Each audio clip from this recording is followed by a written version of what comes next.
안녕하세요. 올랜도 킴입니다. 오늘 또 시황 분석과 더불어서 종목 분석해보는 시간을 갖도록 하겠습니다. 자, 오늘 시장이 조금씩 많이 하락을 했죠. 다우가 0.9, 그 다음에 나스닥이 0.38, S&P 500이 0.53, 그 다음에 러셀이 1.26%로 좀 많이 하락을 했다 이렇게 보시면 되는데, 자, 장이 일단 시작하면서 좀 떨어졌다가 조금은 일단 지금 나스닥 같은 경우는 좀 보합을 메우는 가운데 있었습니다. 자, 그럼에도 불구하고 장막판에 또 하락세가 되고 있다. 자, 그렇다면 조금은 지금 현재 힘이 좀 강한 쪽으로 가고 있는 것이 하락 쪽이 되지 않겠는가, 조정은 조금 더 있을 것으로 보여지고 있다. 이렇게 말씀을 드릴 수 있겠고, 자, 이렇게 됐던 이유는 아무래도 일본이 금리를 인상하겠다. 자, 그에 따라서 엔케리 트레이드에 문제점이 있으면서 아무래도 기술주, 특별히 비트코인이 하락을 주도하면서 장 자체가 조금씩 많이 움츠러들었다. 이렇게 말씀을 드립니다. 자, 오늘 맵을 한번 보시게 되면 엔비디아가 1.36% 정도 상승했고 AMD가 한 1% 정도 상승했죠. 자, 반면에 구글이 1.91% 정도 하락을 했고 브로드컴이 4% 정도 하락을 했습니다. 자, 우리가 어느 것이 지금 앞서간다 이렇게 말하기가 힘듭니다. 엔비디아가 앞서갈지, 자, 구글이 앞서갈지 알 수가 없는 가운데 있죠. 그래서 완전히 엔비디아를 버리고 지금 구글만 간다. 자, 그렇게 담아서는 안 되고 같이 간다 이렇게 보셔야 되겠죠. 그래서 분할하셔서 일단은 분할로 담아셔야 된다 이렇게 말씀을 드릴 수 있겠고, 오늘자에서 엔비디아라든지 GPU가 같은 이유는 시놉시스를 갖다 20억 달러 정도의 매수함으로 인해서 컴퓨터 용량 쪽에서 조금 더 엔비디아가 앞서가지 않겠는가, 자, 그런 것들이 좀 작용이 됐죠. 지금 초기이기 때문에 어느 것이 일단 GPU다 아니면 지금 TPU다, 자, 이렇게 말하기가 힘들다는 겁니다. 자, 그런 가운데 있기 때문에 항상 일단은 조율을 하셔서 들고 가자, 저렇게 말씀을 드렸죠. 자, 그렇게 하는 것이 정상이다 이렇게 말씀을 드릴 수 있겠고, 오늘자에서는 애플은 조금 상승했는 반면에 전반적으로 지금 이제 빅테크 중심으로는 보합세를 이루었다 이렇게 보시면 됩니다. 정말 그렇게 움직임이 없었다. 자, 반면에 일단 컨슈머 디펜스 있죠. 소매 중심으로 좀 상승이 많이 됐죠. 자, 그랬던 이유는 아무래도 지금 이제 연말 연시를 맞아서 이런 것들이 조금만 상승이 되고 있다. 이렇게 우리가 보시면 되겠습니다. 자, 오늘 퍼포먼스를 보시게 되면 많이 올라갔던 것이 에너지가 좀 많이 올라갔죠. 자, M&D 소비가 많으니까 연말 연시를 맞아서 그런 것들이 좀 나타나고 있죠. 그 다음 시클리 그런 것도 많이 올라갔다. 엔터테인먼트라든지 이런 것들이 올라가 놓으니까. 그 다음 디펜스는 조금 하락이 됐었고, 자, 테크놀로지도 뭐 큰 폭일 때 움직임이 없었죠. 자, 많이 빠진 것은 유틸리티 이런 것들이 많이 빠졌다. 헬스케어라든지 그 올라갔던 종목이 약간씩 지금 눌림목을 받은 하루였다. 자, 이렇게 말씀을 드립니다. 자, S&P 500의 지수 한번 보겠습니다. 그나마 지금 이제 선방은 잘했죠. 뭐 큰 폭의 하락은 없었다 이렇게 보시면 됩니다. 0.5% 정도 하락을 했으니까 고점 대비해서 한 5일 연속 상승에 따른 좀 부담감도 있었고, 자, 그와 더불어서 엔캐리 청산, 자, 그런 것들을 통해서 아무래도 비트코인의 하락들, 그 다음 그런 것들이 조금 있었음에도 불구하고 좀 방어는 좀 잘 돼 있었다 이렇게 보시면 되겠죠. 그래서 주가가 빠지면 대기자금들이 많기 때문에 자, 큰 폭에 빠지진 않고 있다 이렇게 보시면 되겠고, 이런 것들이 조금은 또 일본의 금리 자체가 어느 정도 일단 나왔으니까 그런 것들이 지나가면서 또 눌림목을 단 후에는 아무래도 장마감이 되면서 12월 달 중반이 되면서 주가는 좀 많이 올라가지 않겠는가, 현재로서는 그렇게 보여지고 있습니다. 약간의 눌림목은 나타나고 있다 이렇게 보시면 되겠죠. 다우 역시도 조금은 좀 눌림목이 나타나면서 5일 연속 상승에 따른 부담감 이런 데서 나타나고 있다 이렇게 말씀을 드렸죠. 자, 그런 것들이 형성되고 있기 때문에 주가가 바로 올라가기보다는 약간의 눌림목들이 형성되고 있다. 자, 특별히 금리하고 민감이 많이 되고 있는 것이 러셀이죠. 러셀 같은 경우 좀 많이 하락이 된 가운데 있죠. 그래서 올라간 것도 좀 올라갔는데 내려온 것도 좀 강하게 내려온 그런 입장이 있다 이렇게 말씀을 드립니다. 자, 일본의 10년물 금리가 좀 많이 올라가니까 마찬가지로 US 10년물 금리도 오늘자에서 1.87% 상승하면서 전부 다가 일단 상승됐죠. 2년물도 마찬가지입니다. 1%, 그 다음에 30년물에 더 많이 좀 됐죠. 1.65% 정도 상승이 되고 있었다. 자, 이런 것들이 좀 내려가야만 주가가 내려갈 수 있는데, 자, 아무래도 올라간다면 주가가 좀 올라가기는 쉽지가 않다는 겁니다. 아직까지는 조금 관망이라든지 그런 장세가 필요할 것으로 보여지고 있다. 아무래도 좀 조율이 되지 않겠는가. 미국의 배센트하고 자, 일본의 지금 이제 재무성하고 조금의 지금 조율 있을 것으로 보여지고 있다. 안 그러면은 엔캐리가 나면서 큰 폭이 나타나겠죠. 자, 거기까지는 가진 않을 것으로 보여지고 있다. 이렇게 말씀드릴 수 있겠고, 자, 그럼에도 불구하고 빅스 지수가 조금은 상승되면서 한 17까지 올라와 있다. 이렇게 말씀을 드리겠습니다. 자, 반면에 지금 이제 비트코인 같은 경우는 5% 정도 하락이 되고 있죠. 자, 그런 가운데 있기 때문에 주가가 올라갔다가 완전히 꺾여 있는 상태에서 바로 올라가기 또 힘들겠죠. 자, 금리 자체가 받쳐주지 않는다면, 그래서 당분간은 쉽게 일단 지금 이제 9만대를 돌파하면서 올라가기는 좀 쉽지는 않을 것으로 보여지고 있고, 시간이 좀 많이 걸리지 않겠는가. 자, 이더리움도 마찬가지입니다. 그래서 직전 저점 일단은 지켜내는지, 자, 그런 것들이 필요할 때다 이렇게 보시면 되겠죠. 자, 이더리움 마찬가지로 비트코인 이런 것들, 자, 그런 것들 봐야 되겠고, XRP 같은 일을 갖다가 지켜내는지, 자, 그런 것들 봐야 된다. 자, 비트마인이라든지 IBIT 이런 거 전부 다가 직전 저점에 일단은 이제 현재 모습을 지켜낼지, 자, 그것이 일단은 첫 번째 관건이 되고 있다 이렇게 말씀을 드립니다. 자, ISM 제조업 지수 한번 보겠습니다. 예측치가 49 정도 되는데 이번에 실제치가 48.2가 됐죠. 저번에 48.7보다도 좀 못한 가운데 있습니다. 50 미만에 있기 때문에 지금 ISM 제조업 지수가 그렇게 좋은 모양은 아니다. 이렇게 말씀을 드립니다. 자, 그래서 현재 48.2 정도 됨으로 인해서 뭐 제조업이 부흥이 있다 이랬다 하더라도 부흥이 안 되고 있다는 겁니다. 결론적으로 봐서 이거 자체가 뭐 2023년도부터 이렇게 밑에서 놀았기 때문에 아직까지도 밑에서 놀고 있다는 이야기가 되겠죠. 그래서 부흥은 시키려고 하는데 그렇게 쉽게 제조업이 부흥이 안 되고 있다 이렇게 말씀을 드립니다. 자, 그래서 그 세부 내용들을 한번 보겠습니다. 신규 주문이 있죠. 신규 주문이 안 되고 있다는 겁니다. 마이너스가 되고 있다는 것들. 생산은 늘고 있는데, 자, 그럼에도 불구하고 고용이 많이 줄고 있고, 그 다음에 일단 지금 납품하는 거 있죠. 서프라이 납품이 안 되고 있다는 겁니다. 다 줄고 있죠. 그 다음에 재고는 늘고 있고, 자, 그와 더불어서 이제 커스터머 인벤토리, 이것도 마찬가지로 재고가 늘고 있다. 이렇게 보시면 됩니다. 가격은 뛰고 있고, 그러니까 가격이 뛰고 있고, 사람들은 안 사고 있고, 좀 안 좋은 모양이 있죠. 그 다음 백로그 주문 있죠. 주문 잔고도 마이너스가 되고 있다. 그래서 전반적으로 봐서 그렇게 좋은 모양이 아니다 이렇게 말씀을 드립니다. 자, 그 다음 또 소비적인 측면에서 본다면 블랙 프라이데이에서 프로모션이 증가하고 있고 소비자 지출이 여전히 강세를 보이고 있다 이렇게 말하고 있죠. 블랙 프라이데이 주말을 맞아서 연말에 쇼핑이 강세를 보이고 있다. 또한 대규모의 프로모션이 관세 인상으로 인한 가격 인상을 좀 상쇄하는데 도움이 되고 있다 이렇게 말하고 있고, 자, 소비자들은 할인의 상품뿐만 아니라 신제품 구매에도 많은 돈을 썼다 이렇게 말하고 있죠. 그래서 쇼핑객들은 여전히 블랙 프라이데이와 사이버 먼데이 같은 주요 이벤트 이런 가치 있는 행사에 큰 관심을 보이고 있기 때문에 이번 시즌에 대해서도 조심스럽게 낙관적인 전망을 내놓고 있다 이렇게 밝히고 있습니다. 자, 현재 미국의 대형주들의 뮤추얼 펀드를 한번 보게 되면 끔찍한 한 해를 보내고 있다는 겁니다. 뮤추얼 펀드 중에 벤치마크를 초과하는 수익률을 기록한 비율은 29%밖에 되지 않는다. 2019년 이후에 가장 낮은 수치가 되고 있다는 겁니다. 2007년도 이후보다도 평균 37%가 낮다. 자, 그렇다면 그들은 실적을 개선하기 위해서 주식을 살 필요가 있다. 그렇다면 12월 달에 주가는 올라간다. 자, 그 이야기를 계속해서 하고 있습니다. 자, 그래서 다음 요 차트 하나 보시게 되면 골드만삭스 차트인데 지금 한 29%밖에는 되지 않는다는 겁니다. 지금 아웃퍼폼 나타나고 있는 것이, 자, 평균적으로 봤을 때 37% 정도 돼야 되는데, 자, 그거보다도 낮다. 자, 그렇다면 적어도 이거를 끌어올리기 위해서는 주가를 살 수밖에 없다. 그것이 12월 달이 되지 않겠는가. 하반기로 갈수록 주가는 상승할 수 있다. 좋게 말씀을 드립니다. 자, 그래서 현재 미국의 뮤추얼 펀드는 미국 주식을 올인을 하고 있다 이렇게 말하고 있죠. 이만큼 많이 사고 있다는 겁니다. 계속해서. 그래서 현금 수준이 1.2%까지 떨어지면서 20년 만에 최저 수준이 되고 있다. 그 현금을 떨어뜨리면서 주식을 많이 사고 있다는 거죠. 2020년도 위기보다도 2배가 낮은 수준에 있다. 그만큼 현금의 수준이 많이 떨어졌다는 겁니다. 즉 현금은 없고 주식은 계속해서 담고 있다. 자, 그렇다면 떨어질 때마다 주가가 일단 지금 이제 크게 떨어지지 않는 이유가 이런 데 있다 이렇게 보시면 되겠죠. 요번에도 지금 이제 엔캐리 때문에 좀 많이 떨어져야 되는데 우려 때문에, 자, 그럼에도 불구하고 지금 담고 있다는 겁니다. 그래서 조정폭이 그렇게 깊지가 않다 그 이야기를 하고 있습니다. 자, 그렇다면 뮤추얼 펀드가 그렇게 사는 이유도 있겠죠. 그냥 무턱대고 자기들 수익률 맞추기 위해서 사는 것도 있겠지만은 가장 중요한 것은 주가가 간다고 생각하고 사야 되는데, 그 이유가 아무래도 인공지능 붐 자체가 경제 전반에 미치는 영향을 생각해 볼 때 낙관적인 시각이 많다는 이야기입니다. 즉 말해서 AI가 결국은 생산성, 그 다음 경제의 잠재 성장률을 크게 향상시키면서 생활 수준을 의미 있게 향상시킬 것이라는 점이 확실해 보인다 이렇게 말하고 있죠. 근데 그 시점까지는 우리가 우려할 만한 부분도 많이 있다는 겁니다. AI 관련이 주가가 급등하고 있고 이런 낙관론은 설득이 좀 떨어지고 있다. 자, 그보다 훨씬 더 큰 폭의 하락이 또 예상이 되고 있다. 이런 것들. 자, 그 이유가 아무래도 데이터 센터, 기타 AI 인프라에 대한 과도한 투자 이런 것들 때문이겠죠. 그래서 약간의 버블이 있겠지만은 그 버블 자체가 시장을 갖다 완전 끌어내리는 것은 아니다 이렇게 말씀을 드릴 수 있겠고, 대형 AI 기업들 간에 자, 불화처럼 보이는 재정적인 관계 이런 것들 있겠죠. 그래서 기업들이 레버리지가 크게 증가하고 있다는 것들, 올해 10대 AI 기업들의 채권 발행 규모가 1200달러를 넘어서서 사상 최대치를 기록하고 있다. 이런 것들, 그런 것들이 25년 전에 Y2K 버블이 붕괴됐을 때, 자, 그때도 주식 투자자의 손실을 감당했기 때문에 전반적인 피해는 제한적이었다. 자, 부채도 많지 않았는데 AI 부분은 좀 그렇지는 않다. 자, 그런 것들도 있다는 거죠. 자, 그럼에도 불구하고 충분히 앞으로 낙관적인 경향이 많이 있다. 자, 그렇게 밝히고 있습니다. 자, 그래서 이 차트 한번 보시게 되면 AI 기업들이 계속해서 차입을 갖다가 늘린다 이렇게 말하고 있는데, 자, 우리가 잘 알고 있는 회사들 있죠. 메타. 자, 메타가 많이 늘리고 있죠. 이렇게 많이 늘리고 있다. 그 다음 오라클. 자, 많이 늘리고 있죠. 자, 그러다 보니까 자, 두 가지 업종이 상당히 때문에 고통을 받고 있죠. 자기 자본 대비해서 많이 늘리고 있으니까.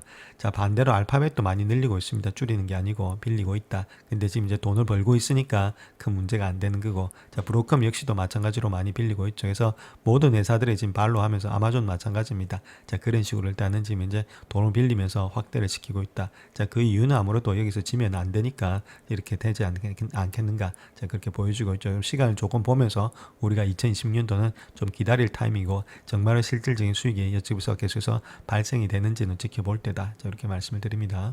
자, 다음 요 차트 하나 보시게 되면 요건 일단 도이치뱅크에서 나타났던 차트입니다. 그래서 챗GPT 이후부터 시작해가지고 지금 11월 30일이죠. 2022년도. 자, 그때부터 시작해서 가장 많이 갔던 종목이 M7이 한 300% 뛰었다는 겁니다. 자, 그 다음 또 일단 골드도 실버도 좀 많이 뛰었죠. 한 150% 이상 뛰었으니까. 자, 그거보다 훨씬 더 많이 뛰었다. 자, 그렇다면 중요한 거는 이게 앞으로 이게 끝나느냐? 아직까지 끝나지가 않았다는 거죠. 단지 이제 3년이 지났기 때문에 적어도 5년 이상 우리가 봐야 되지 않겠는가? 자, 그렇게 볼 수가 있겠죠. 그래서 중요한 거는 4년에서 5년 갈 때는 여기서 실질적인 수익이 나타나느냐. 자, 거기에 따라서 좀 갈리지 않겠는가. 그렇게 볼 수가 있겠죠. 이때까지는 계속해서 모든 업종이 같이 따라왔다면은 이제부터는 조금은 디스팅기시 되면서 차별화되는 그런 전략들이 나타날 것으로 보여지고 있다. 이렇게 말씀을 드립니다. 자, 그런데 우리가 시장에서 조금 우려를 해야 될 것이 있는데 그것이 마진데트라는 거죠. 자, 신용을 일단 지금 이제 돈을 땡겨가지고 시장에다가 투입한다는 그 이야기인데 그것이 히트를 치고 있다는 겁니다. 기록적으로 1.18 트릴리언 되고 있다는 거죠. 2015년도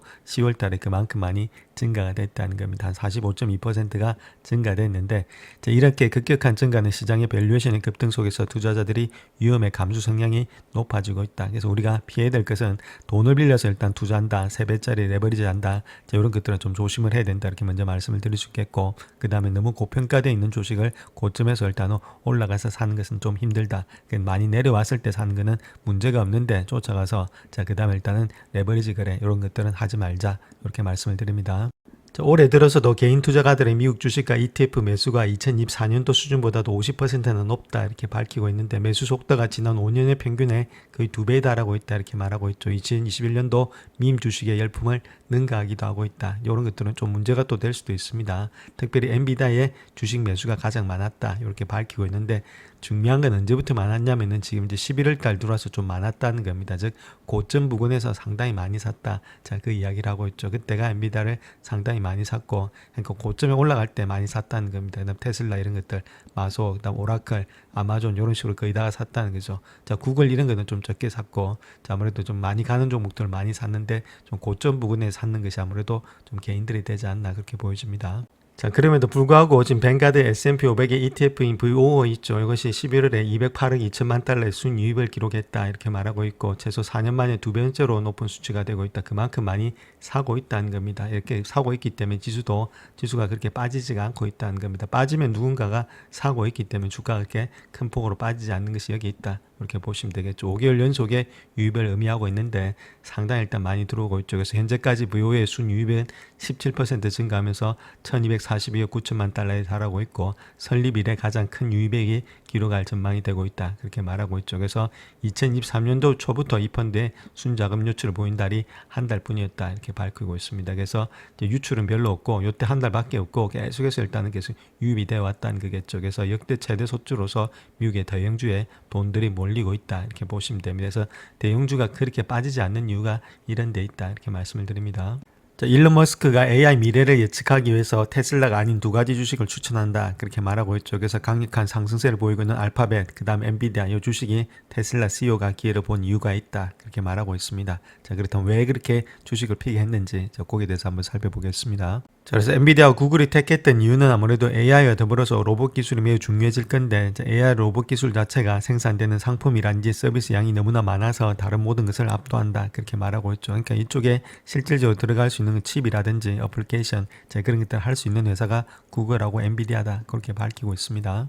자, 구글이 그렇게 갈 수 있는 이유는 아무래도 AI 관점에서 엄청난 가치 창출의 토대를 마련했다는 것들, 그 다음 제미나이들이 AI 모델을 출시했고 구글의 칩 또한 호평을 받고 있다는 것들, TPU죠. 이런 것들. 그 다음 또 중요한 것이 다른 것보다도 또 웨이모가 있다는 거죠. 웨이모 역시도 구글이 지원하는 스타트업의 5개 도시에서 완전 자율주행 차량의 호출 서비스를 운영하고 있다. 이렇게 말하고 있고 단기 확장을 위해서 12개 도시로 추가되고 있다는 겁니다. 자, 이런 것들이 전부 다 3개 정도가 모여서 자, 아무래도 지금 이제 로봇이라든지 여기서 로봇이고 이것이 AI겠죠. 그래서 같이 가고 있다는 겁니다. 그래서 구글이 추천하고 있다 이렇게 밝히고 있습니다.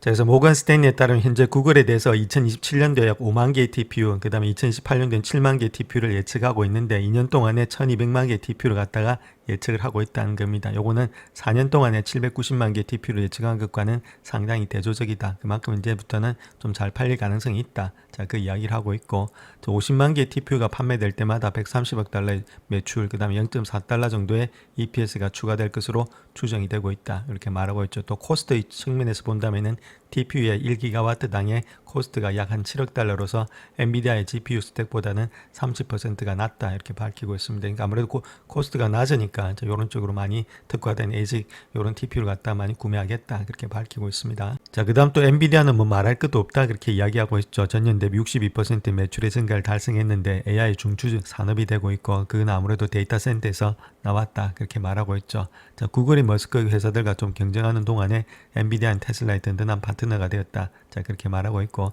자, 아무래도 사우디 이런 데서 데이터 센터를 건설한다고 했을 때 젠슨 황이 자주 호평을 했다는 것들. 자, 또한 AI라든지 로봇 공학을 넘어서서 우주 비행 이런 것들도 필요한데 지금 현재 스페이스X, 그다음 로켓랩 이런 회사들도 필요하다. 이렇게 보시면 되겠죠. 자, 그래서 정리해 보면 구글이라든지 엔비디아, 로켓랩 이런 회사들이 아무래도 차세대 또 유명한 업종이 될 수 있다. 저렇게 지금 현재 머스크가 말하고 있습니다.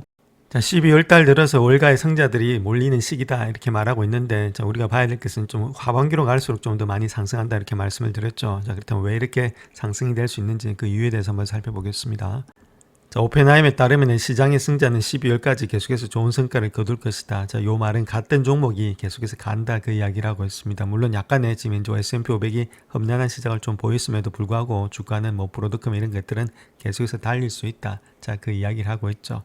자, 그 이유는 아무래도 12월 달이 1928년 이후에 모멘텀 팩트의 연간 실적이 가장 좋은 달이다. 그렇게 말하고 있고, 특별히 시장의 선도주, 그 다음 후발주 이런 것들의 실적을 추적한다. 그 이야기를 하고 있죠. 그래서 12월은 높은 수익률을 가지고 있는데 투자자들이 종종 자본이득세, 캐피탈 게인의 부채를 상쇄하기 위해서 손실을 갖고 있는 주식을 매도한다는 사실이다.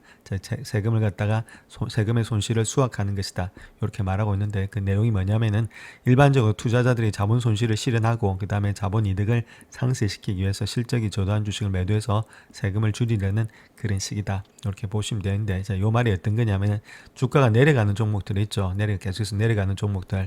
자, 요런 종목들은 계속해서 털어버린다는 겁니다. 이런 주식에 계속해서 내려가니까 더 많이 내려갈 것으로 예상이 돼서 털어버린다. 그래서 이런 것들 통해서 아무래도 마이너스를 갖다가 확정시킨다. 대신 올라가는 종목들은 계속해서 들고 가고 있죠. 그렇다면 어느 정도 상쇄가 된다는 겁니다. 즉 말해서 돈을 많이 가지고 있는 사람들은 우리가 매매할 때 내려가는 종목을 매도해버리는 거지 올라가는 종목을 매도하지는 않는다는 겁니다. 그것이 중요하겠죠. 가는 종목은 계속해서 일단 들고 가고 내려가는 종목들이 있죠. 안 가는 종목이 안 가는 거지 가는 종목은 계속해서 달린다. 자, 그 이야기를 하고 있죠. 그래서 우리도 매매하실 때 반드시 일단 가는 종목은 그대로 나누시고 내려가는 종목이 잘못된 거지 가는 종목은 계속해서 간다 이렇게 말씀을 드립니다. 자, 그래서 계절적인 추세가 전체 시장에 긍정적인 영향을 미칠 거다 그렇게 말하고 있고, 지수가 현재처럼 200일 평균보다도 높은 수준에서 시작했을 때는 12월에 S&P 500의 수익률이 더 높았다는 사실을 발견했다 이렇게 말하고 있죠. 그래서 지금 추세라든지 모멘텀 분석에서 긍정적으로 평가한 주요 아이디어는 다음과 같은데, 자, 과대평가를 받은 등급들, 자, 그 다음 200일 평균서보다도 높은 수준에 거래되고 있는 종목들, 자, 이런 종목들은 계속해서 달릴 수 있다 그 이야기를 하고 있습니다. 자, 그래서 그런 종목들 한번 보겠습니다. 마소 있죠. 자, 마소 역시도 지금 YTD 기준으로서 퍼포먼스 1월 1일부터 시작해서 지금 12월 1일까지 그 이야기를 하고 있습니다. 자, 그때 15.78% 상승했으니까 계속해서 갈 수 있다. 그 이야기하고 있고, 엔비디아 마찬가지입니다. 33.1% 상승했으니까 달리는 종목은 계속해서 달린다. 자, 그 다음에 엑소엠 테라피틱스 이것도 77.3% 상승했으니까 달린다. 그 이야기하고 있고, 램 리서치 마찬가지로 114%, 그 다음에 엠프리어스 테크놀로지 마찬가지로 279%, 달렸던 종목은 계속해서 달릴 수가 있다. 이런 종목을 털지는 않는다. 그 이야기를 하고 있습니다. 자, 특별히 엔비디아 같은 경우는 시놉시스를 갖다 20억 달러 규모의 지분을 인수한다. 자, 그렇게 밝혔습니다. 자, 그걸로 인해서 주가가 많이 좀 상승했다. 이렇게 보시면 되겠죠. 시놉시스 역시도 주가가 많이 상승했다가 약간 일단 지금 눌림목 받고 있고, 그나마 엔비디아는 계속해서 많이 내려왔기 때문에 180불 때 계속해서 터치하고 있다. 이렇게 말씀을 드립니다. 자, 그래서 젠슨 황이 나와서 이야기하고 있는 내용을 보게 되면은 아무래도 강세장을 일단 가기 위해서는 엔비디아가 중국에 일단 필요한 거 아니냐 그렇게 말했는데 필요하지 않다 그렇게 이야기를 하고 있습니다. 핵심의 활용도가 최대 수준으로 이루어지고 있다는 것들, 또한 중국의 반등 도움 없이도 2020년도 말까지 블랙웰의 루비니 이런 것들이 5천억 달러 규모의 수익을 이미 파악하고 있다는 겁니다. 자, 거기다 앞으로도 계속해서 발전되고 있다는 것들, 자, 그렇기 때문에 굳이 일단은 이것 때문에 주가는 내려가지 않는다. 자, 그렇게 젠슨왕이 계속해서 이야기를 하고 있습니다. 자, 또한 젠슨왕 구글에 대해서 TPU에 대해서 그렇게 걱정하지 않는다. 그 이야기를 하고 있는데 구글은 자체 ASIC을 갖다 원가에 맞춰서 운영할 수 있다. 그럼에도 프론티어 학습이라든지 검색 중심의 추론에는 모든 아키텍처에서 존재하는 풀스택의 플랫폼이 필요하기 때문에 업계에서는 여전히 엔비디아에 집중하고 있다. 그렇게 밝히고 있죠. 그래서 엔비디아 없이는 이런 것들도 할 수가 없다는 겁니다. 결론적으로. 그때 동반으로 같이 상승하는 거지 구글만 따라간다. 그렇게 보지 않고 있다. 그렇게 이야기를 하고 있습니다. 자, 소프트뱅크의 지금 CEO 손이 나와서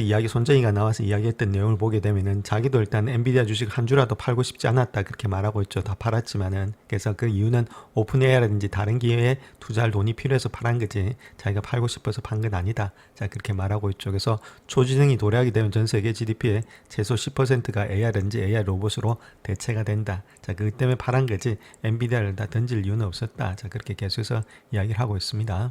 자, 모건 스탠리 같은 경우에는 두 칩의 제조업체의 목표 가격을 인상했는데 특별히 엔비디아 주가를 40% 이상의 상승의 전망이 있다. 자, 그렇게 이야기를 하고 있습니다. 자, 그래서 모건 스탠리에서 엔비디아의 향후 수익의 증가 전망 그리고 브로드컴의 인공지능 분야 이런 것들이 발전이 계속된다는 거겠죠. 그래서 이 두 종목은 갈 수가 있다. 그렇게 말하고 있는데 특별히 AI 대표주인 엔비디아에 대한 비중 확대 전략을 재확인했다. 그렇게 말하고 있죠. 그래서 지금 이제 목표 주가 235달러에서 250달러로 상향 조정하겠다. 자, 그렇게 밝히고 있고 이거는 한 41% 정도의 상승 여력을 의미하고 있다. 이렇게 말하고 있죠. 자, 특별히 조세무어 같은 경우에 있어서는 위협이 좀 가장되고 있다. 그렇게 말하고 있죠. 여전히 지배적인 시장 점유율을 유지하고 있는 것이 엔비디아다. 그렇게 말하고 있고 무엇이 정세를 바꿀지는 정확히는 알 수 없지만은 향후 12개월 동안 고객들이 가장 우려하는 부분은 엔비디아의 제품, 특히 베라루빈 제품을 충분히 확보할 수 있을지의 여부다. 이렇게 말하고 있죠. 수요가 지금 좀 엄청나다는 겁니다. 다 팔리고 없으니까. 이런 것들이 있음에도 불구하고 주가가 좀 많이 떨어졌다는 것은 약간의 시장이 너무 과대하게 이제 너무 평가를 갖다가 지금 잘못되고 있다. 자, 그 이야기를 하고 있습니다. 그래서 무어 같은 경우는 자신의 배수 추정치가 동업사인 브로드컴에 비해서는 여전히 좀 할인돼서 거래되고 있는데 광범위한 반도체에 대해서는 아무래도 프리미엄으로 좀 거래되고 있다. 자, 그렇게 이야기를 하고 있죠. 절대적인 마진이란지 매출 수준으로 인해서 배수 확대가 좀 어려워지면서 배수 추정치는 조금은 줄어들고 있는 것이 엔비디아다. 자, 그렇게 말하고 있고 그 좀 시간이 걸린다는 이야기입니다. 자, 브로드컴에 대해서는 투자 의견을 비중 확대로서 고수한다. 목표 주가 409불에서 444달러로서 상향 조정하겠다. 그렇게 이야기를 하고 있습니다.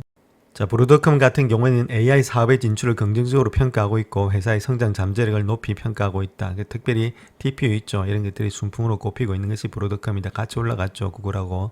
그래서 지금 이제 브로드컴의 설계라든지 판매하는 구글의 텐스 프로세스 공급망이 상향 조정되고 있지만은 이는 다른 브로드컴의 고객사들을 약간 희생한 결과다. 그렇게 말하고 있죠. 그래서 자체 개발의 버전 또한 주요 감심사가 되고 있는데 제미나에 대한 여러 가지 긍정적인 평가가 현재 열광적인 반응을 불러일으키기 전에도 아날로그 기업, 메모리 기업 그리고 ODM 파트너사 등 여러 곳에서 TPU의 상향 조정 소식이 접해지고 있었다. 이렇게 말하고 있죠. 그러니까 이런 데 있었던 것이 아무래도 지금 이제 구글로 감으로 인해서 약간 지금 상쇄가 되고 있다. 그렇게 말하고 있죠. 그럼에도 불구하고 브로드컴의 다른 칩에 대한 기대를 갖다가 대체하는 것이라는 단서를 덧붙이고 있다. 이렇게 말하고 있습니다. 그만큼 지금 브로드컴이 지금 할 수 있다. 추론 시장에서는 아무래도 또 TPU가 많이 쓸 수밖에 없는 그런 입장이 되고 있다. 이렇게 밝히고 있습니다.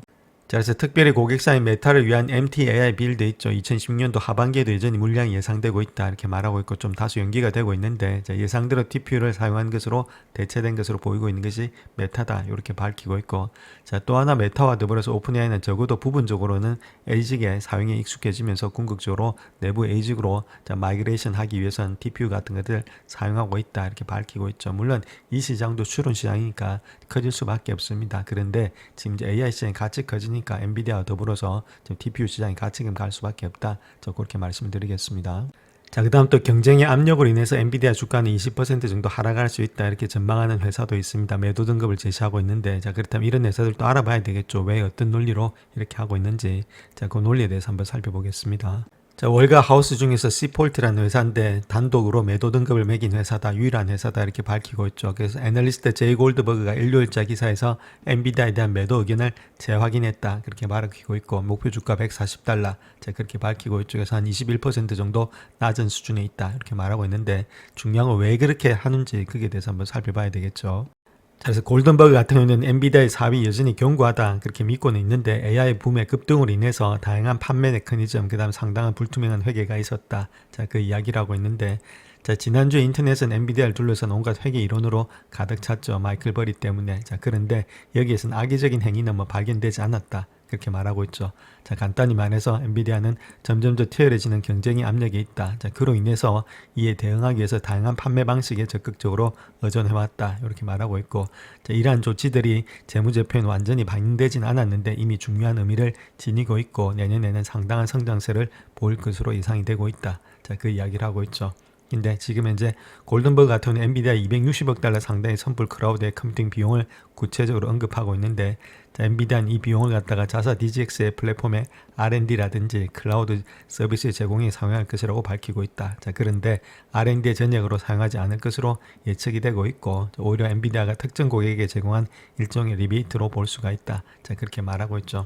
자, 근데 중요한 것은 이 사람이 이야기하고 있는 것은 회계는 그렇게 문제가 되지 않고 있는데 지금 이제 판매 메커니즘에 조금은 문제 있는 거 아니냐. 자, 그렇게 말하고 있죠. 근데 중요한 거는 지금 현재 이렇게 상업적인 측면뿐만 아니라 소버린이나 해서 국가적인 측면에서도 지금 이제 GPU가 다 필요한 그런 입장이 있죠. 그런 가운데 이미 다 팔리고 없는 상태에 있습니다. 만약에 이거 자체가 안 팔려가지고 정말로 자전거를 통해서 줬다. 자, 그렇게 하면 문제가 있겠지만 지금 이제 줄을 선 기업이라든지 줄을 선 나라들이 많기 때문에 거기에 대해서는 큰 의미는 우리가 부여하지 않는다. 이렇게 말씀을 드립니다. 그래서 골든버그 같은 경우는 이러한 금액 자체가 회사가 여러 고객사와 체결한 안전장치를 반영한 것이라고 보는 것이 훨씬 더 타당하다 그렇게 말하고 있고 이 계약에 따라서 엔비디아의 시스템을 구매하는 기업은 엔비디아가 해당 시스템을 운영하는 기업들에게 보유한 초과 용량의 일정량을 구매해야 된다. 그런 의무를 지게 된다는 거겠죠. 그래서 엔비디아의 운전 자본은 크게 증가했는데 엔비디아는 이를 강세 신호죠. 강력한 수요를 시사하는 것으로 합리적으로 주장해왔다. 자, 그렇게 밝히고 있죠. 그런데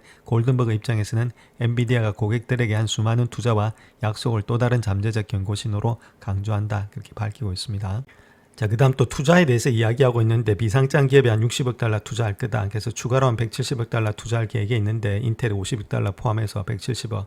자, 그 다음 오픈 AI는 계약이 아직까지 체결되지 않았지만은 1000억 달러 정도가 추가될 것이다. 자, 이 정도로 추가한다는 거죠. 자, 그에 따라서 이러한 투자가 기업들의 외부 자금을 더 많이 조달해서 그 수익금을 갖다 엔비디아 시스템을 구매하도록 사용함에 따라서 자체적으로 회수될 것이다. 그렇게 합리적으로 주장하고 있다. 이렇게 말하고 있죠. 자, 그럼에도 불구하고 이런 노력의 범위가 상당히 확대되고 있고 이는 엔비디아가 직면하는 경쟁의 시장의 심화를 보여주는 것이라고 생각이 되고 있다. 이렇게 말하고 있죠. 맞는 말인데 중요한 것은 우리가 여기서 놓치지 말아야 될 것은 지금 현재 모습에서 이런 식으로 계속해서 일단 투자를 해가지고 돈을 갖다가 투자해서 이 기업들이 계속 사고 있죠. 이제 중요한 여기서 일단은 가장 중요한 것은 이익이 나면은 문제가 없습니다. 이제부터 이익이 안 날 때가 문제라는 거겠죠. 그것이 2026년도, 2027년도가 되지 않겠는가. 그래서 이익이 나타나는지 오픈해서 지금 이제 어느 정도 이익이 수익이 창출되고 있는지 그런 것들을 체킹하는 게 중요한 거지. 지금부터 바로 이거 자체가 문제가 되고 있다. 그렇게 말하기는 조금 힘들다. 이렇게 말씀을 드릴 수 있겠고. 그 다음 TPU와의 경쟁 심화도 있겠죠. 그래서 TPU가 모든 클라이언트는 사용할 수 없지만은 여러 측면에서 엔비디아 시스템을 능가할 수 있다. 이렇게 지적이 되고 있죠. 그래서 사용이 타는 데 있어서도 크게 일단 불편함이 없고 또 좋은 점이 있겠죠. 에이지에 있어서 어느 정도 일단 폴션은 가져가고 있다. 이렇게 볼 수 있는데 그렇다고 해서 AI 시장이